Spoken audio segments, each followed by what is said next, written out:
Muy buenas noches con todas y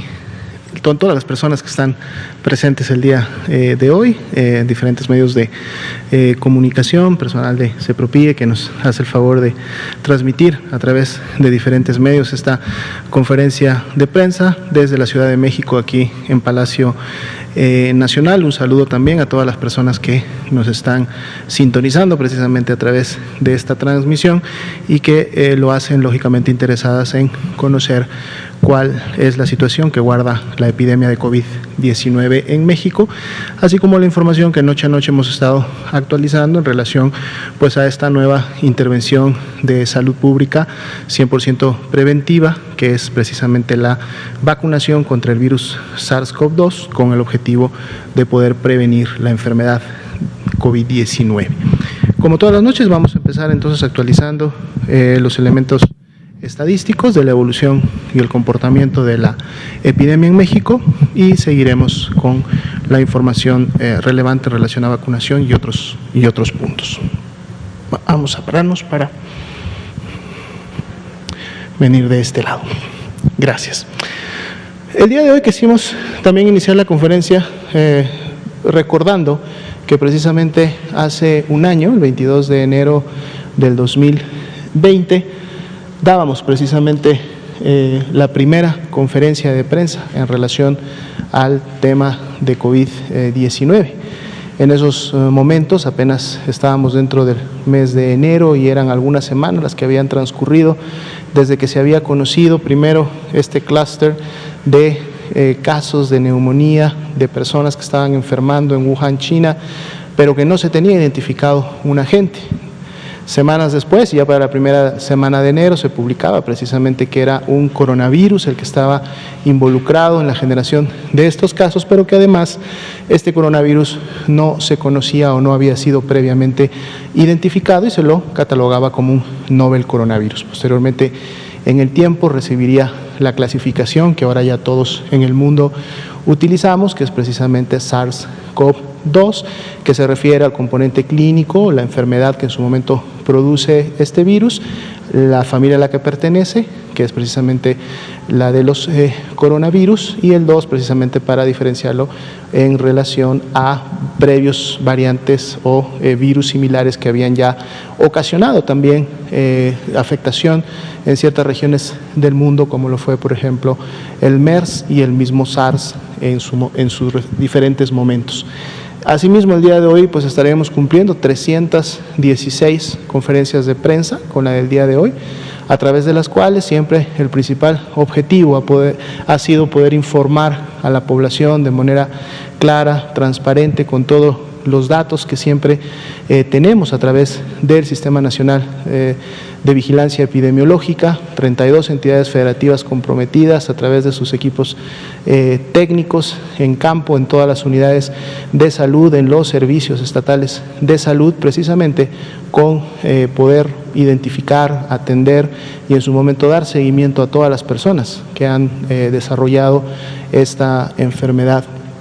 Cuando se daba esta primera conferencia de prensa, ya el 22 de enero del año pasado, habían al menos sucedido ya 2 eventos importantes en México. Desde el 9 de enero, solamente en la segunda semana del mes, ya México había iniciado con los trabajos de preparación ante la identificación, primero, como decíamos, de este conglomerado de personas que enfermaban de neumonía, y 2, ya con la notificación oficial de que se trataba de un nuevo virus. Ante eso se empezaban ya a detonar diferentes procesos de preparación que iniciaron precisamente con la implementación de reuniones de coordinación entre las diferentes áreas de la Secretaría de Salud Federal, otras dependencias también del ámbito federal, para efectos de empezar a conocer primero qué es lo que estaba ocurriendo y cuáles eran los potenciales riesgos internacionales que este nuevo virus podría en su momento representar. Recordemos que la declaración de pandemia por parte de la OMS vino todavía hasta el mes de marzo, alrededor del 14 de marzo fue cuando recién se declaró la pandemia. En ese entonces, en enero, todavía hablábamos de un riesgo internacional que todavía se encontraba limitado a un solo país, que era China, y dentro inclusive de ese país solamente a una localidad, a la provincia de Hubei.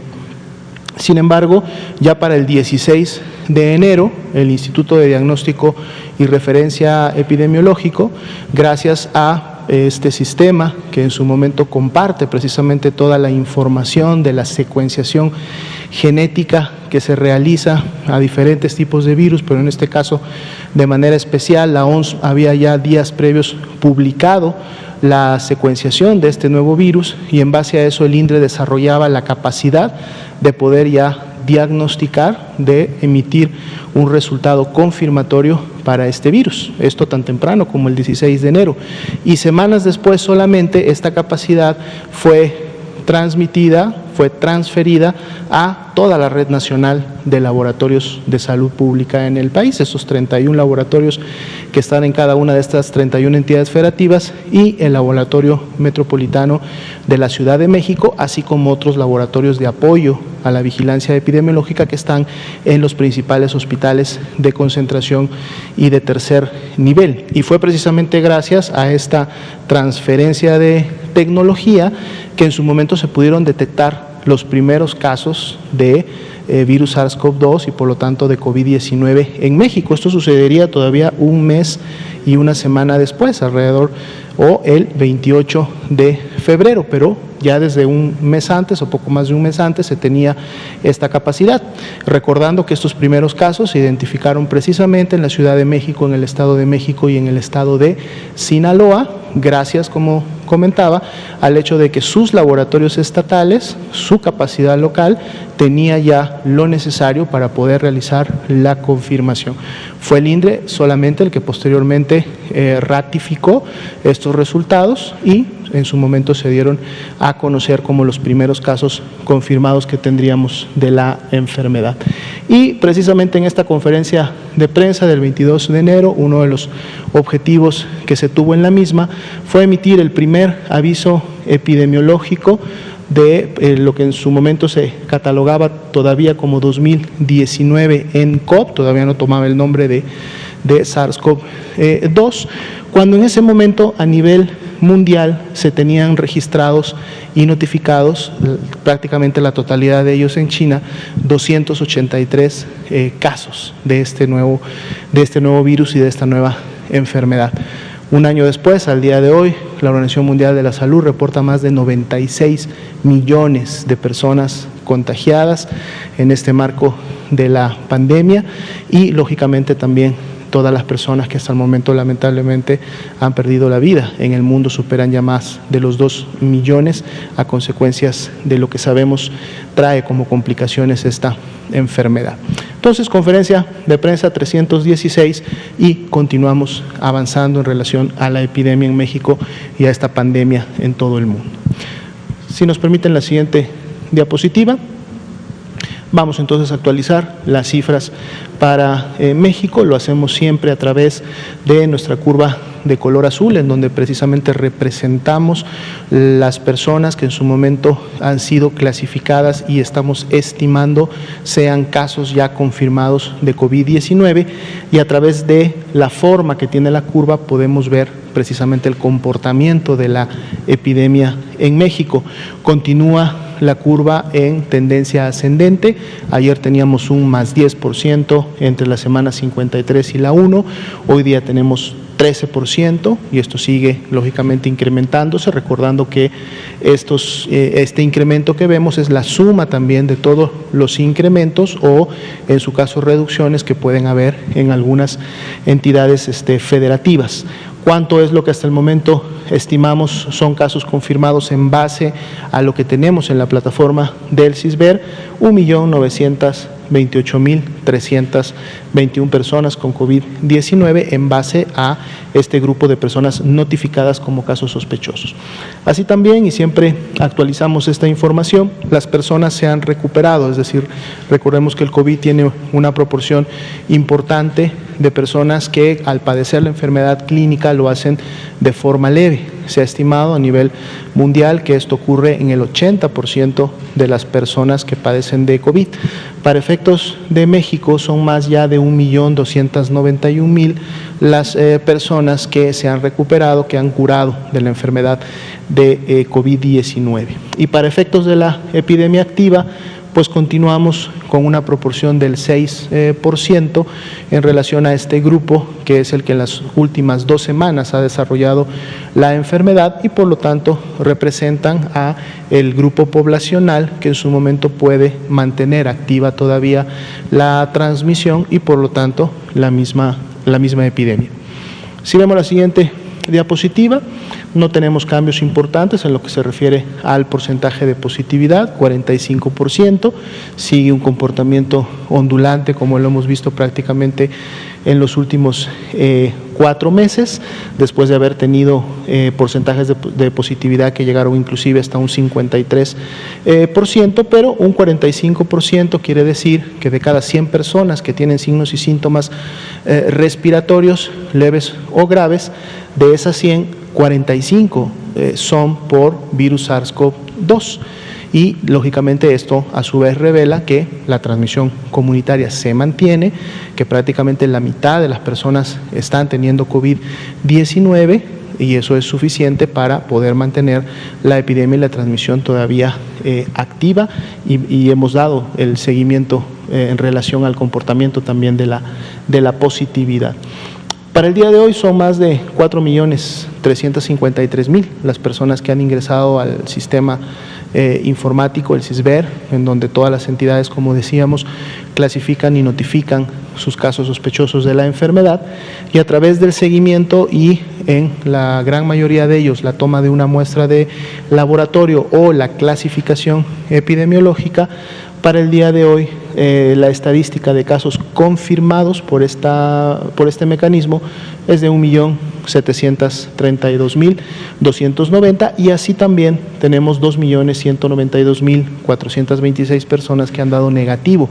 a la prueba. Precisamente al poder tener estos dos datos es que podemos obtener en su momento el porcentaje de positividad y saber cómo está la transmisión a nivel comunitario. Si vemos la siguiente diapositiva,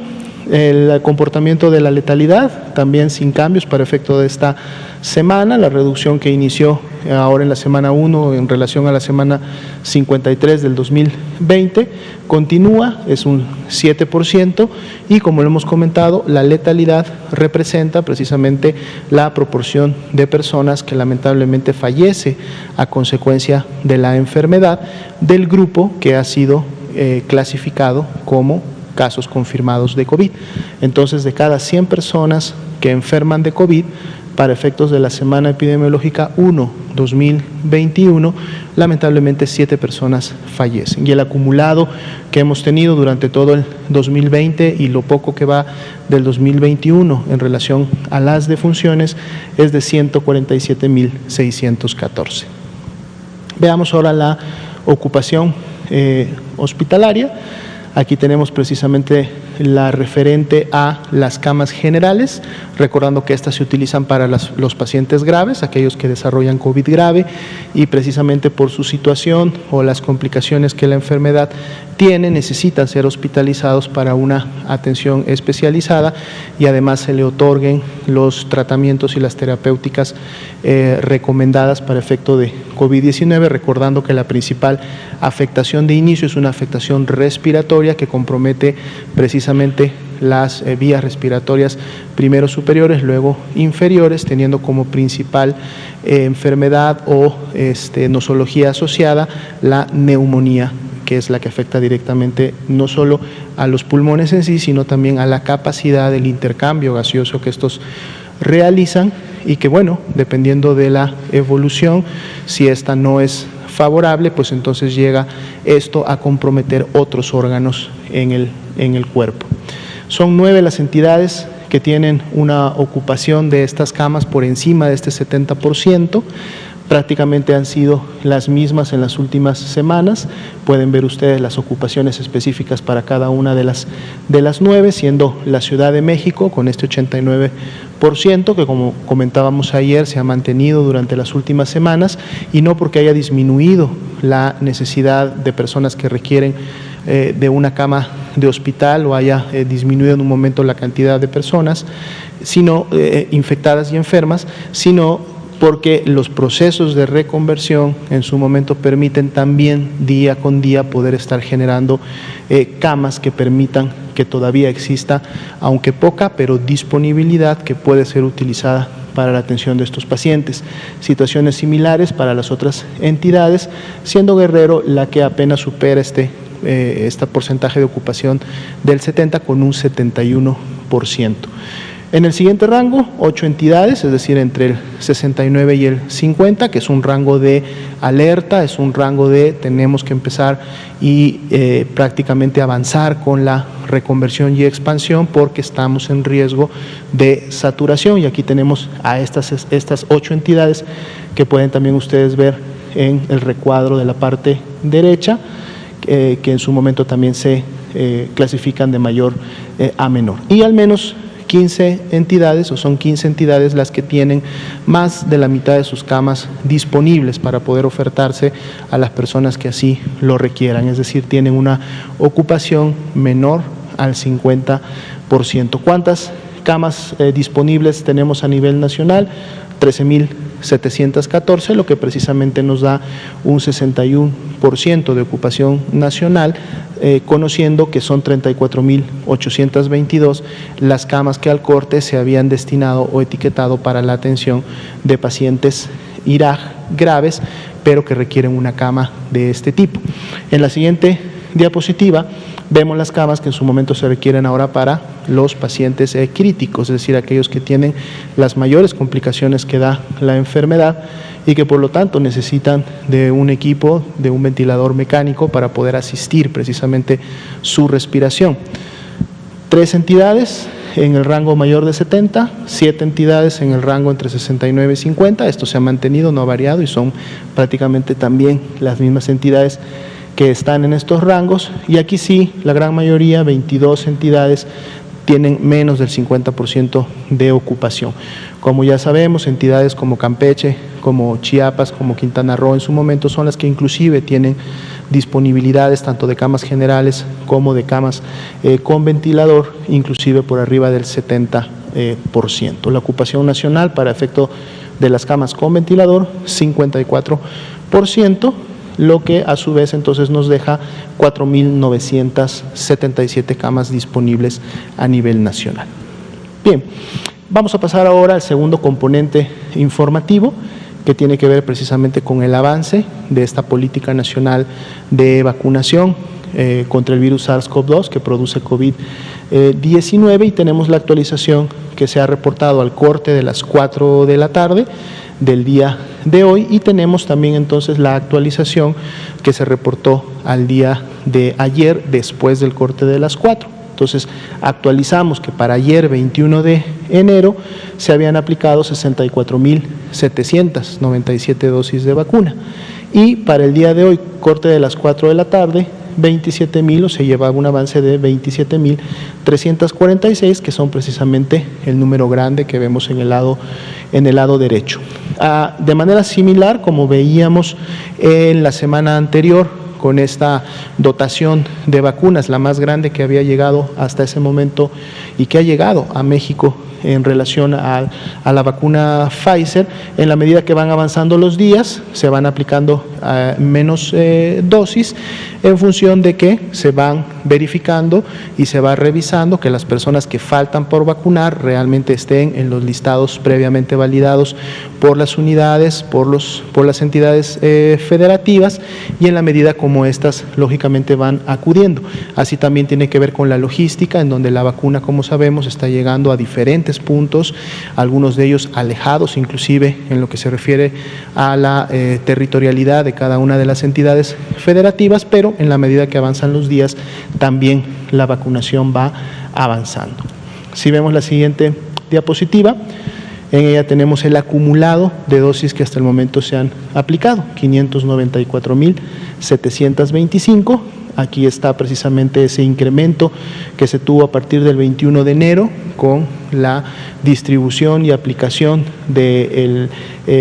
las dosis que en su momento se recibieron, poco menos de 500,000 de dosis. Luego vino lógicamente una especie de meseta que representa esas dosis ya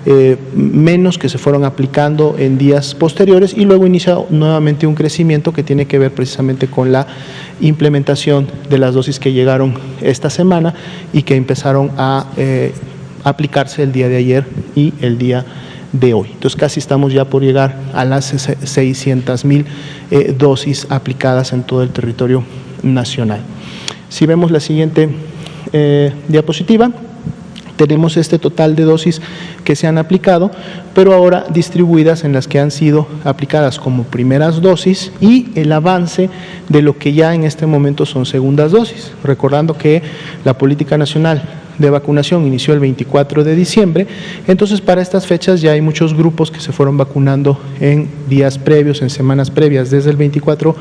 de diciembre, que ya les toca recibir la segunda dosis de esta vacuna, recordando que es la vacuna Pfizer. Y bueno, para el día de hoy son poco más de 20,000 personas, 20,083 las que han recibido ya la segunda dosis, y para efectos entonces del avance de la segunda dosis es un 3%. Recordemos que la gran mayoría de personas recibió su primera dosis la semana pasada, por lo tanto este avance de 3% obviamente tendrá un incremento también y un salto importante para efectos de la segunda dosis cuando las personas que se vacunaron la semana pasada, ¿no?, reciban más adelante su segunda dosis. Si vemos la siguiente diapositiva,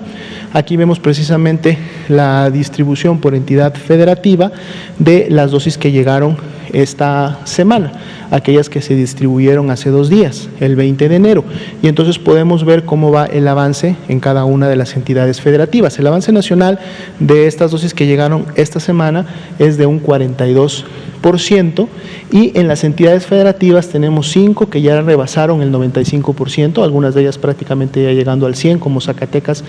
y Aguascalientes, pero rebasando este 95 tenemos a Hidalgo, a Quintana Roo y a Tamaulipas. Otras entidades, al menos unas 10, 12 de ellas, han superado también el 70% de la meta que se planteó, recordando que todavía tenemos todo el día de mañana, sábado y el domingo para continuar con la aplicación de las dosis que hasta el momento han llegado, y esto también recordando que es el corte a las 4. De seguro cuando se vuelva a realizar el corte de esta noche, cuando se cierre ya la vacunación, estos números se incrementarán, pero mañana en la conferencia de la noche podremos estárselos comunicando y veremos cómo avanzó la estrategia. Si vemos la siguiente diapositiva, tenemos precisamente ese avance enmarcado en cada uno de los embarques que han llegado. El último precisamente, que fue el que llegó el 19 de enero, estas 219,375, para efectos de dosis aplicadas hay un avance del 22% en función de todas las dosis que llegaron, es decir, de las 219,000, recordando que también se envió una dotación de 20,000 dosis al estado de Campeche, en el cual se va a implementar la vacunación a todo el personal que labora en el sistema educativo tanto federal, estatal como privado, es decir, todas aquellas personas, maestros y también personal que labora en escuelas que se dedican a esta actividad. Recordemos que esta actividad inicia en Campeche el día de mañana sábado, el domingo, el lunes y el martes. Van a ser 4 días de vacunación en los cuales se van a abordar a todo este grupo de personas dedicadas a la educación y para los diferentes niveles escolares, desde el preescolar, todo lo que es educación media, preescolar, básica, secundaria, sábado y domingo, y luego se incluye también el nivel superior, media superior, lo que es lunes y martes. Hay toda ya una estrategia que en su momento se presentó y que el día de mañana da inicio precisamente en el estado de Campeche. Hay 6.940 dosis de reserva que están en el INCAN, que se suman a estas poco más de 93.000 dosis que también se encuentran reservadas ya para efectos de aplicar la segunda dosis a las personas que en su momento han recibido la primera. Si vemos la siguiente diapositiva, actualizamos también la información en relación a los eventos supuestamente atribuibles a vacunación o inmunización. ESAVIS, este es un componente que también maneja el Sistema Nacional de Vigilancia Epidemiológica, es decir, en este momento no solamente están clasificando y monitoreando casos sospechosos de COVID-19 y llevando a cabo toda la actividad, sino que ahora con la implementación y el arranque de la vacunación desde el 24 de diciembre, el Sistema Nacional de Vigilancia también está llevando a cabo el monitoreo, la detección, la clasificación inicial y la notificación de los eventos supuestamente atribuibles a vacunación y inmunización. Al corte del día de hoy se han notificado 3.398 de estos eventos. Como podemos ver, la gran mayoría de ellos, el 99% prácticamente, se clasificaron como ESAVIS no graves, es decir, no presentaban ningún tipo de riesgo para la persona, no requirieron que ésta se hospitalizara, ni tampoco por ende ponía en riesgo su vida, que es la característica principal de los ESAVIS no graves. De hecho, los ESAVIS no graves prácticamente son aquellos que suceden o se dan en todas las vacunas y en una buena proporción de las personas que son vacunadas, y son los que se describen como los eventos locales de la vacunación. ¿Por qué locales? Porque suceden generalmente o en la mayoría de sus manifestaciones en el área en donde se realizó la vacunación, en donde puede haber dolor, puede haber un incremento de la temperatura, puede haber un malestar, locales en el sentido de que generan una febrícula que se resuelve en las siguientes horas y que entonces por lo mismo no causan mayor afectación. El principal síntoma que hasta el momento se ha referido entre las personas que desarrollaron ESAVIS ha sido precisamente el dolor de cabeza, un dolor de cabeza que puede durar algunas horas y que además con la implementación de medicamentos sintomáticos se resuelve, así como también se resuelve el malestar y el dolor que se tiene en el lugar específico de la aplicación.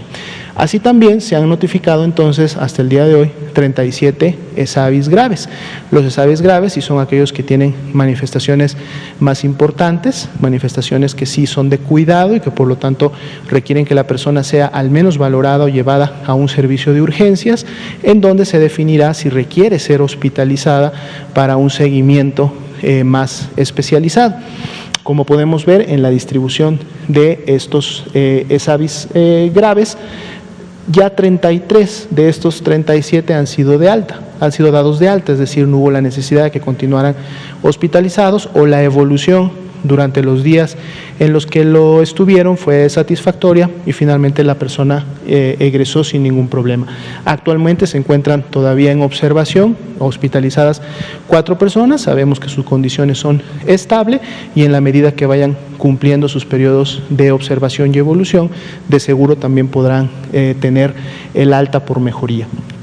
Han sido 29 mujeres y 8 hombres en relación a estos ESAVIS graves y bueno, aquí también pueden tener o ver ustedes la distribución de cómo estos ESAVIS graves se han presentado en cada una de las entidades federativas. Cuando tomamos el número total de ESAVIS que se han presentado, es decir, 3.398, estos representan solamente al 0.6% del total de dosis que hasta el momento se han aplicado, lo cual está dentro de estándares o dependiendo con qué tipo de vacuna la comparemos, inclusive menor de lo que se puede observar y que por lo tanto está dentro de una normalidad esperada. Si vemos la siguiente diapositiva, aquí tenemos algunas fotos de la operación que se llevó a cabo el día de ayer, lógicamente continúa el día de hoy también en Oaxaca, aplicación de la vacuna al personal de salud en localidades como Huajuapan, Tlaxiaco. Si vemos la siguiente diapositiva, vemos en Miahuatlán y en Tlacolula. Y aquí es importante, digo, más allá de que en la foto vemos precisamente cómo están desempeñando esta abnegada labor los brigadistas de la operación Correcaminos, en este caso los integrantes a los cuales les toca aplicar la vacuna, que es personal de enfermería o personal médico, dependiendo dónde le haya tocado participar de la brigada Correcaminos. Toda la logística que conlleva poder llegar a todas las localidades en donde se identifica hay personal de salud de primera línea, es decir, aquellos profesionales de la salud que día con día son los que atienden, reciben, tratan a las personas, a los casos sospechosos de COVID-19 y ven por ellos durante toda su evolución, tanto en una consulta externa como en días más prolongados, como sería tener que hospitalizarse. Pero precisamente una de las ventajas y la razón por la cual se implementa un operativo de esta magnitud, este operativo Correcaminos, para poder llevar a cabo la política nacional de vacunación contra el virus SARS-CoV-2, es porque se requiere de la suma y de la sinergia de todas estas capacidades que se encuentran distribuidas en diferentes dependencias del gobierno para poder llegar a todas estas localidades. Y si a eso le sumamos el reto que representa la logística de hacerlo en un tiempo bastante corto, dado que la vacuna Pfizer, como sabemos, por sus procesos de ultracongelación, una vez que se pierde esta ultracongelación, es decir, una vez que la vacuna se descongela y se prepara para la aplicación, pues bueno, tenemos esta ventana de 4 o 5 días para poder aplicarla, lo cual le incrementa todavía un reto más a la logística. Pero aún así, con todos estos retos y con todas estas, en su momento, necesidades que representa la geografía mexicana de sur a norte, de este a oeste, gracias a las sinergias que se han dado con precisamente la SEDENA, precisamente la CEMAR, con organismos como el Bienestar, la Secretaría de Salud, las entidades federativas, los gobiernos estatales, la suma de todos estos esfuerzos son los que hasta el momento han permitido que la campaña y la política nacional haya sido todo un éxito y que prácticamente todas las vacunas que hasta el momento han arribado y que se han destinado a la aplicación estén solo a 2 días de lograr las metas. Y obviamente en la medida que en semanas posteriores, cuando sigan llegando no solamente la vacuna de Pfizer, sino otras vacunas más, y en el marco de esta política nacional de vacunación, esto continuará y seguirá reforzándose para efectos de poder llevar la vacuna a todos los grupos que han sido definidos para vacunarse. En este marco también, que significa que la vacuna es universal y gratuita para toda la población en México. Entonces, bien, vertidos los elementos informativos, daríamos entonces espacio para poder responder algunas preguntas de los medios de comunicación. Empezamos por este lado, aquí. Buenas noches, muchas gracias. Luis Lozano, de la revista Forbes. José Luis, quisiera saber si nos pudieras explicar más a detalle la logística de la vacunación de docentes en Campeche. El presidente decía que solo iban a necesitar presentar su credencial. Un segundo tema al respecto, se ha hablado de 20,000, 12,000 y vacunas, pero el personal son 24,000. ¿Cuál va a ser la cifra? ¿Cuándo se va a llevar? En el mismo sentido, una tercera, ¿por qué, a diferencia del personal médico, aquí sí se van a vacunar administrativos y directivos escolares? También saber si se va a hacer público el padrón de las personas que reciban esta vacuna y cuáles van a ser los controles que se van a establecer para evitar la duplicidad, porque en el llamado de la mañana se decía que se acudiera que estuviera más cercano al domicilio de los maestros, y esto se puede prestar a filas interminables, a maestros buscando puntos de vacunación en toda la ciudad, y creo que el objetivo sería más bien el contrario, evitar la movilidad y evitar la saturación. Y por otra parte, también quisiera saber si se van a tomar algunas medidas paralelas para todo el personal y todos los responsables y participantes de llevar a los niños, sobre todo las niñas, niños, a la escuela, porque finalmente los maestros pueden estar vacunados, pero alguien tiene que llevar a estos infantes a la escuela y pues tendrá que también pensar en ellos y esto también va a incentivar la movilidad ciudadana y eso puede derivar en que se disparen los contagios. Sería una estrategia paralela pensando para complementar estas acciones, algún transporte escolar o alguna forma de reducir la movilidad a raíz del regreso a clases presenciales. Y finalmente, si eventualmente se va a dar también a conocer el padrón completo de quiénes se van a vacunar, del todo el personal médico, en dónde se les puso la vacuna y cuál es su cargo y la función que están desempeñando. Muchas gracias. Muchas gracias por las preguntas. Vamos a sintetizarlas y atenderlas todas. De hecho, precisamente hablando de que la mayoría de ellas están enfocadas a este operativo, esta intervención que se va a tener en Campeche, me parece que entre las diapositivas que tenemos de Backup, precisamente traemos una en relación a Campeche. No sé si nos la podrían, por favor, proyectar. Están entre el grupo de diapositivas de Backup, solamente para que nos sirva un poco de fondo en relación a lo que se nos ha preguntado. Efectivamente, como se ha estado anunciando durante toda la semana, se definió llevar a cabo una intervención, en este caso podemos enmarcarla como una intervención piloto en el estado de Campeche, dirigida precisamente a un grupo poblacional diferente en relación a los que habían iniciado la vacunación a partir del 24 de diciembre o de inclusive los que están bastante bien definidos en la política nacional y que tiene que ver precisamente con el personal educativo o todo aquel que se dedica a poder atender a los diferentes niños, adolescentes y jóvenes en sus diferentes niveles y grados de educación. Esto se definió porque también se tiene que empezar a poder identificar las necesidades no solamente de logística, sino de cómo poder en su momento empezar a regresar a las clases presenciales. Si ustedes recuerdan, prácticamente también estamos ya por cumplir un año, estamos a pocos meses de cumplir un año de que las clases en todo el nivel nacional pues tuvieron que ser suspendidas precisamente para efectos de resguardar a no solamente la población infantil, sino también a todos los que en su momento están alrededor de esta población, padres, abuelos, tíos y entre los que se tienen lógicamente representados todos los grupos de riesgo. Pero entonces se tiene que marcar en un momento determinado una vía de cómo poder regresar a las clases presenciales. Los estudios que hasta el momento se han dado en diferentes partes del mundo han identificado que los menores de edad, la población sobre todo infantil y la de adolescentes, son los que de alguna manera tienen menos riesgo de desarrollar enfermedad grave de COVID-19 e inclusive al desarrollar solamente enfermedad leve o no desarrollar signos y síntomas, son los que se han caracterizado por ser la población con mayor integrantes de portadores o bajo la clasificación de portadores, es decir, se pueden infectar, tienen el virus en sus vías respiratorias, la gran mayoría no enferma, no desarrolla enfermedad grave inclusive, pero pueden transmitir en su momento la enfermedad.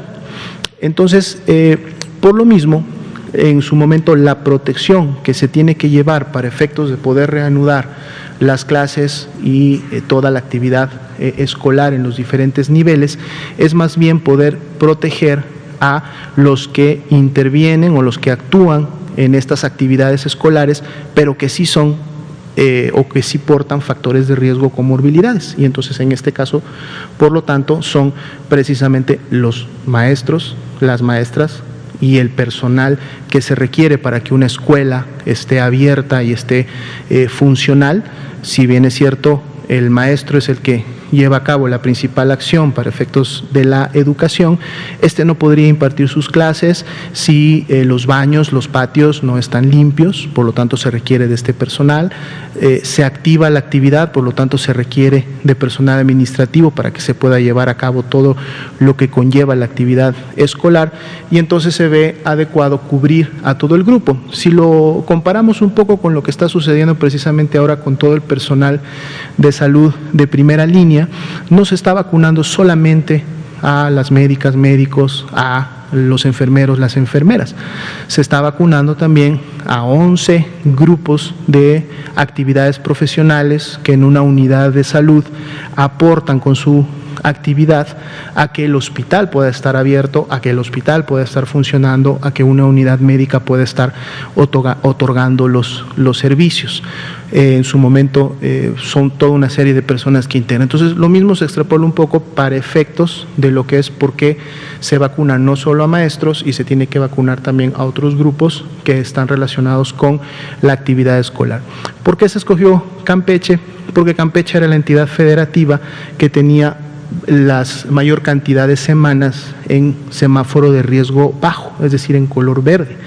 Y si ustedes recuerdan, una precisamente de las premisas de las intervenciones del semáforo de riesgo es que las entidades que alcanzaran el nivel de riesgo más bajo, en este caso el verde, son las que en su momento podrían reiniciar con las clases presenciales. Entonces, dado que Campeche está en esta situación, es decir, tiene la posibilidad, en base a su nivel de riesgo, de reactivar las clases presenciales, entonces se definió generar una intervención en donde se pudiera dar una protección adicional, en este caso a través de la vacuna, a todas estas personas que están alrededor de esta actividad. Ahora, es importante mencionar, y también se ha dicho, que tampoco significa que una vez cumplidas esas 2 semanas después de la segunda dosis, en donde ya se puede obtener la inmunidad que se espera de 95% al menos de las personas vacunadas, inmediatamente las clases tendrían que reactivarse. Simple y llanamente es avanzar con la preparación de toda esta protección al grupo de personas para que entonces el sistema educativo esté ahora sí lo más listo posible para poder en su momento reactivar las clases presenciales. Es importante mencionar también que las clases presenciales no reinician, aún estando en semáforo verde, bajo las mismas condiciones que existían antes de la pandemia. Hay toda una serie de protocolos que se han trabajado de la mano de la Secretaría de Educación y la Secretaría de Salud para ver cómo se puede en un momento determinado reiniciar las clases. Y esto incluye en su momento la diferenciación, por ejemplo, de días, en donde en algunos días acuden ciertos grupos de estudiantes, en otros días acuden otros, y entonces con esto se asegura disminuir la concentración de alumnos, estudiantes al interior del plantel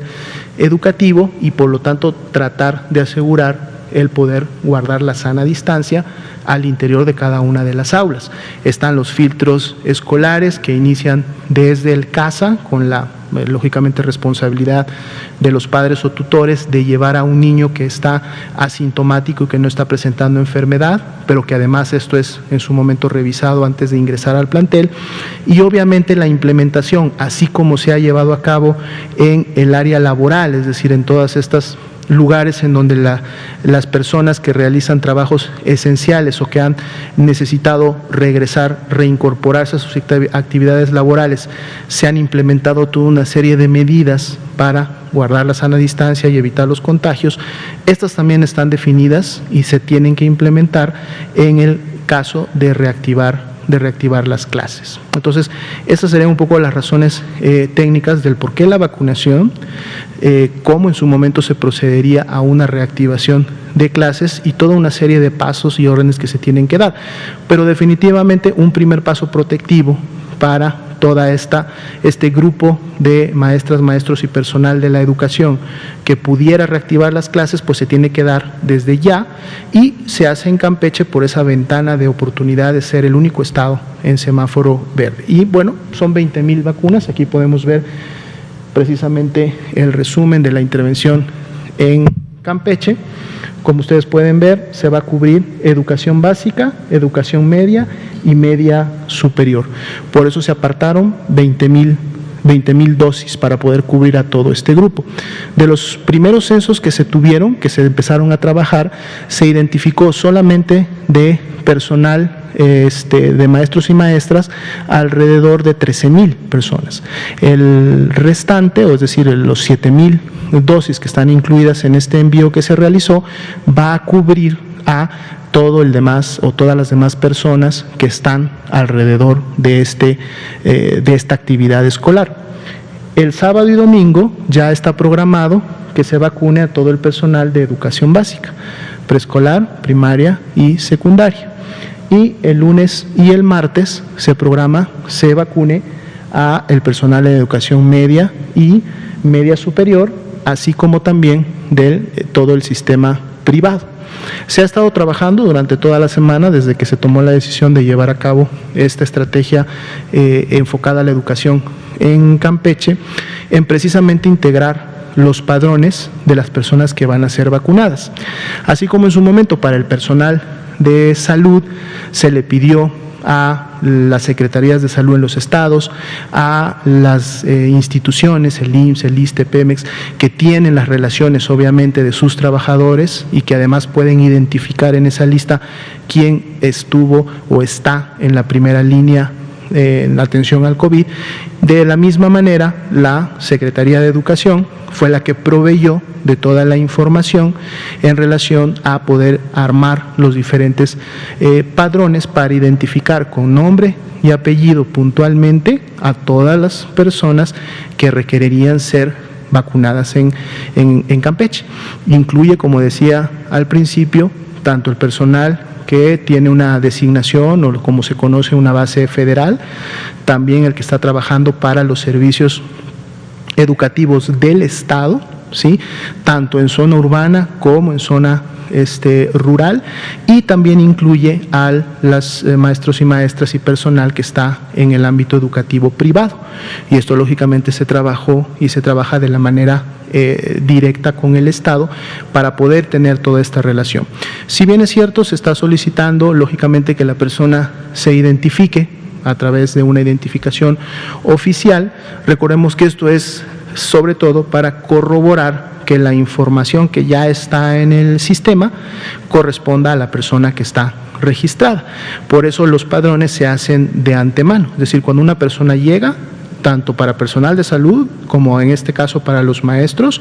su nombre ya está preregistrado en una lista y entonces está a través de ese preregistro, está asignado a un punto de vacunación. Lo que se trabajó con los padrones de los maestros y maestras y el personal de educación es que se los asignó en base, como se conoce, en qué escuela trabajan, y entonces por lo tanto se tiene identificado el lugar en donde normalmente iban a laborar al menos 5 días a la semana. Entonces se selecciona el punto de vacunación, una unidad médica, un hospital o un punto de vacunación que quede el más cercano a su escuela. Y en función de que ese punto quede más cercano a su escuela, es que en el padrón se lo clasifica o se lo identifica esa persona para que acuda a ese mismo punto de vacunación. Entonces, lo que la estrategia va a permitir es que todas estas personas que se van a vacunar van a encontrar, así como en su momento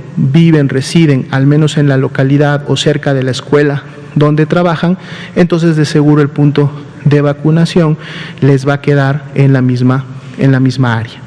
En caso de que una de estas personas no se encuentre preregistrada, se lleva a cabo el mismo procedimiento que actualmente se está llevando con los profesionales de la salud. Si un profesional de la salud se identifica como primera línea y el director de su unidad avala que efectivamente esta persona, una enfermera, un médico,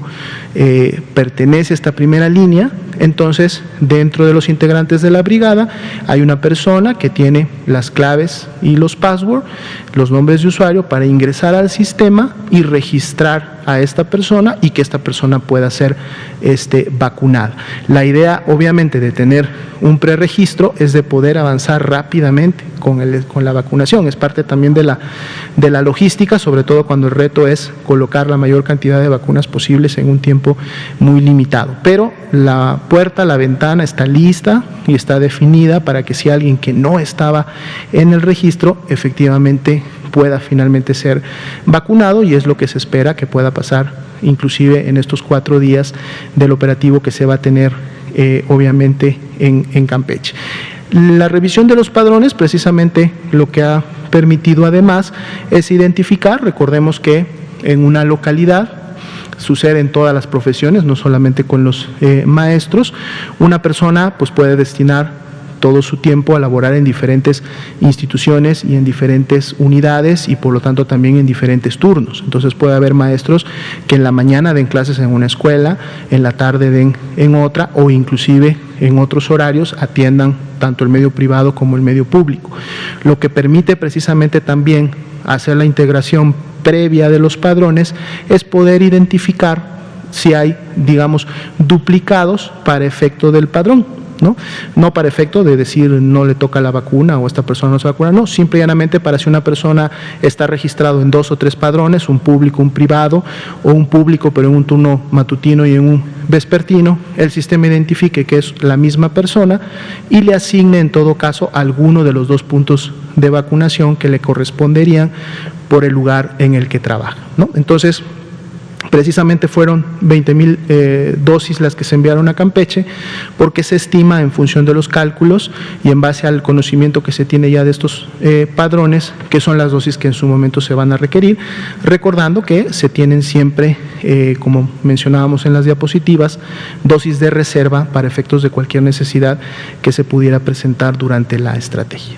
Entonces, creo que de manera general estaremos dando la respuesta. Por favor. Gracias. Hola a todos y a todas. Soy Nuri Fernández de la Caracola. Y la pregunta tiene que ver con el desarrollo de la epidemia en el mundo y en particular en el continente americano. Dentro de las iniciativas primeras del gobierno de Joe Biden, se nombró nuevamente al doctor Fauci como responsable de enfrentar la situación del COVID y se adoptaron una serie de medidas. En primer lugar, se hizo obligatorio, a mí me sorprendió mucho que no lo era, el uso de cubrebocas y la sana distancia, y se reforzó todo el plan de vacunación. Si llevamos en cuenta que Estados Unidos contribuye con la 4ª parte de la infección global, digamos, de los casos, casi la 3ª parte de los casos diarios y la 5ª parte de las defunciones a nivel global, si hay un enfrentamiento, digamos, rápido e importante de la pandemia en ese lugar, ¿qué consecuencias puede tener para el continente americano y para nosotros? Esa es la pregunta. Claro, con mucho gusto. Recordando inclusive lo que nos había tocado comentar en conferencias previas, efectivamente cada país a través del conocimiento de no solamente de su situación epidémica y de cuáles son los principales determinantes que aportan en un momento determinado a la transmisión y cuál es la condición de la población y cuáles son los grupos de riesgo que sobre todo se tienen que proteger. En base a toda esta información, este conocimiento, cada país tiene la capacidad y el potencial, lógicamente, de desarrollar sus medidas, sus planes de respuesta. En el caso de Estados Unidos, pues bueno, sabemos que es uno de los países que a nivel mundial ha presentado, como bien se comentaba, la mayor cantidad digamos, de casos, ¿no?, de transmisión, de contagios, que igual que otros países como México también se incrementaron en su magnitud para efectos de la temporada invernal. Y entonces, lógicamente, al haber un cambio de administración y por lo tanto de actores directos en ciertas áreas, porque cambian las personas, pues bueno, hay la posibilidad siempre de hacer un replanteamiento, ¿no?, evaluar a lo mejor lo que administración previa estaba realizando y en su momento poder proponer mejoras en función de lo que se considere o lo que el personal técnico considere puede aportar y puede contribuir a controlar en su momento determinado la epidemia. Obviamente un factor preponderante y muy importante en este momento de la epidemia viene a ser precisamente la vacuna. Y es una de las estrategias, de estas estrategias que en su momento están en este nuevo plan que Estados Unidos presentó para poder controlar su epidemia como una de las estrategias importantes. De hecho, han ofrecido o están programando la aplicación de un número importante de vacunas en los primeros 100 días de gobierno, precisamente porque están lógicamente confiando en esta medida preventiva por excelencia para en su momento poder limitar lo antes posible la transmisión y complicaciones, sobre todo en las poblaciones de riesgo. Pero es importante recalcar que no es la única medida que ellos están, reforzando, sino que este plan que presentaron precisamente el día de ayer incluye también otras acciones comunitarias que son importantes. En México las hemos estado lógicamente promoviendo entre la población desde el inicio prácticamente de la epidemia, como son precisamente las medidas preventivas que cada persona puede implementar en el día a día de su quehacer. Estamos hablando de la sana distancia, ¿no? Lo que se habla en otros términos como el distanciamiento social o poderse mantener resguardado, sobre todo si están en su momento presentando signos y síntomas, precisamente para limitar los contagios. El uso adecuado del cubrebocas, sobre todo en espacios públicos o en áreas o lugares en donde no se puede guardar esta sana distancia, que siempre viene a ser la principal intervención, recordando que la sana distancia incluye el hecho de no salir al espacio público si no tengo realmente una necesidad de hacerlo. El lavado de manos frecuente, para si en caso tuve contacto con alguna superficie o con alguna persona y me llevé virus a las manos, pues que mis manos no sirvan como dispersoras de este virus y que otras personas al entrar en contacto con él también pudieran contagiarse, o yo mismo al llevarme las manos a mi boca, a mi nariz, a mis ojos, pueda contagiarme. Entonces la acción de estarnos lavando las manos frecuentemente, pues definitivamente contribuye a esto. Si nosotros leemos el plan que implementó desde el día de ayer, publicaron y difundieron la nueva administración en Estados Unidos, tiene muchos de estos elementos, es decir, van a fortalecer, van a difundir, van a generar una campaña importante para que la población, si por alguna razón hasta el día de ayer no los había identificado como elementos importantes para combatir y mitigar la epidemia, pues bueno, se empiecen a implementar, como decíamos, obviamente aunado de la vacuna, pero también toda una serie de medidas que van encaminadas a poder incrementar también sus capacidades de producción de insumos necesarios para la atención médica de los pacientes, para la protección de las personas que se dedican a esta actividad, y toda una serie de medidas financieras también para ver el tema que siempre hemos comentado, este balance en donde tiene que también haber una asistencia a las personas que tienen mayores necesidades y que por efectos secundarios de la pandemia pues han visto comprometido o disminuido sus ingresos, y esto también es importante para el aporte del bienestar. Dado que entre estas medidas, incluida la vacuna, de implementarse de manera generalizada en todo este país, y esto no es algo, digamos, exclusivo de Estados Unidos, estas son medidas que se implementan en todos los países, por eso en México las hemos estado promoviendo, como decía, constantemente y desde el inicio de la epidemia. Si todos nos sumamos como ciudadanos de la mano o en conjunto o siguiendo las indicaciones que los diferentes niveles del gobierno implementan, pues finalmente podemos tener disminución de la transmisión. Lo hemos visto cómo esto se logra en ciertas temporalidades, pero cuando esto no se pone en práctica o cuando olvidamos o por, digamos, el tiempo prolongado también de la epidemia hasta el momento, que ha producido lógicamente también un cansancio en la población, muchas veces a seguir implementando estas medidas, pues bueno, dado que estamos ya a meses prácticamente dentro de este 2021 de poder alcanzar niveles de cobertura vacunal que, sumada a la cobertura natural que tienen las personas que ya enfermaron, pudiéramos entonces llegar a una disminución de los grupos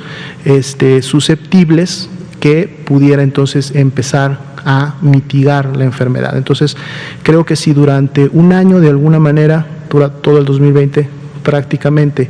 hemos podido de alguna manera, en algunos casos más, en otros casos menos, por lo mismo con mayor eficacia o menor, pero finalmente haber llevado a cabo todas estas acciones preventivas para limitar los contagios, si regresamos, implementamos esto de manera colectiva en todos los países, Estados Unidos, México, Canadá y cualquier otro país de Latinoamérica, Europa o el mundo, definitivamente es lo que va a contribuir en la medida que la cobertura de vacunación o las metas de vacunación continúen incrementándose y continúen subiendo a lo que será o lo que todos esperamos pueda llegar a ser en su momento, pues la mitigación no solamente de la epidemia en cada país, sino también de la pandemia a nivel mundial. Entonces vamos a estar todos obviamente muy expectantes, y dado que es un país vecino, deseamos que estas acciones obviamente tengan los objetivos trazados, y nosotros como México poder seguir también implementando todo esto para poder mejorar. ¿Sí? Bien, pues bueno, son las 8 de la noche, ya no nos dio chance de continuar con más preguntas, pero el día de mañana tenemos otra conferencia a las 7 de la noche y podremos seguir. Muy buenas noches a todos en sus casas también. Gracias.